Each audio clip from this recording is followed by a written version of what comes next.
AP fact check. Biden's shaky claims on jobs, gasoline boasting that government policies can make a difference in improving the economy. President Joe Biden went too far Thursday in taking credit for job growth since taking office. He also made a dubious suggestion that wrongdoing is behind higher gasoline prices, something that his administration will seek to fix. But analysts say there is little evidence that is the case. A look at his claims and the facts. Biden: when I was sworn in as president, the nation was struggling to pull out of the worst economic crisis since the Great Depression. Job growth was anemic, with just over 60,000 new jobs per month in the 3 months before I was sworn in. Then we went to work.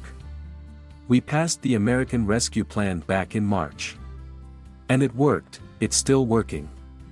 Over the last 3 months, we have created on average 750,000 new jobs per month.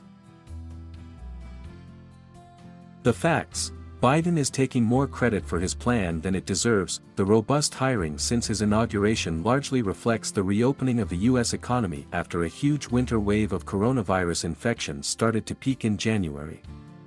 Widespread vaccinations, which topped 3 million a day in the spring, played a key role in enabling restaurants, bars and entertainment venues to reopen and start hiring again.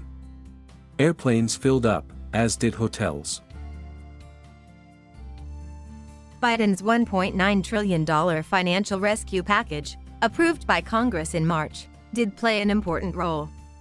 By providing a third round of stimulus checks and extending an expanded unemployment benefits program through the first week of September, Biden's plan goosed spending and the economy by putting more money in Americans' pockets. But hiring slowed sharply in August to a gain of just 235,000 jobs, as the Delta variant drove case counts higher, underscoring the ongoing hold that the virus has on the economy. Biden: we're also going after the bad actors and pandemic profiteers in our economy. There's a lot of evidence gas prices should be going down, but they haven't. We're taking a close look at that.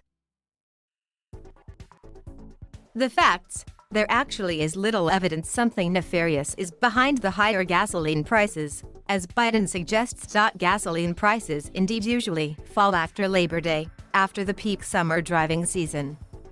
While that hasn't happened yet this year, analysts say other factors besides malfeasance appear to be in play. U.S. gasoline and oil prices, for instance, have been affected by a hurricane that temporarily shut most oil production in the Gulf of Mexico, several big refineries, and a major fuel pipeline to the East Coast. The national average price for a gallon of gasoline is $3.19, according to the Auto Club AAA.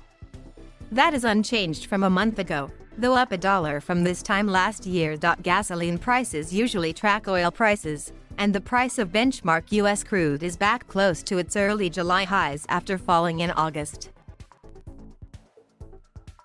Jeffrey Bourne, an energy markets expert at Northeastern University, said current gasoline prices are partly a result of production and refining capacity that was knocked offline by Hurricane Ida and other factors, even a shortage of tanker drivers. In short, I think we are having supply chain problems, Bourne said.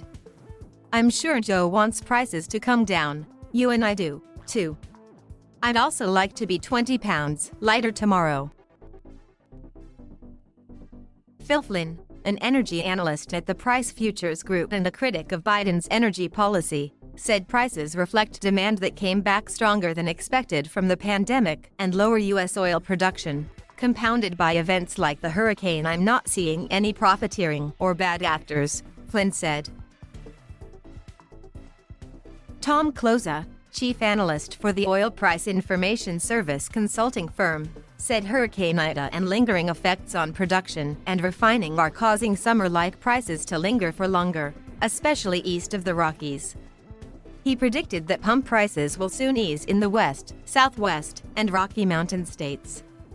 Energy economist Philip Verleder said gasoline prices are being propped up by U.S. independent producers and OPEC members limiting their oil production, by the cost of blending ethanol into gasoline, and by lower gasoline inventories. There already are some signs retail gasoline prices have peaked, with the Energy Information Administration reporting last week that gasoline prices are likely to decline in coming months. It forecast that prices would average $3.14 a gallon in September before falling to $2.91 in the last 3 months of the year, as driving declines in the winter months and refining operations come back online after being damaged by the hurricane.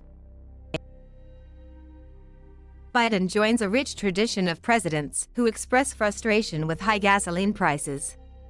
In 2019, then-President Donald Trump tweeted at OPEC, the Saudi Arabia-led cartel of oil producers, oil prices getting too high. Trump tweeted, OPEC, please relax and take it easy. World cannot take a price hike, fragile. Biden tried that approach himself last month, when he urged OPEC members to increase oil output just as concern was rising that higher energy prices could slow the U.S. economy's recovery from the COVID-19 pandemic. Production cuts made during the pandemic should be reversed as the global economy recovers in order to lower prices for consumers, Biden said at the time. Koenig reported, from Dallas. Associated Press writer Hope Yen contributed to this report. Editor's note: a look at the veracity of claims by political figures.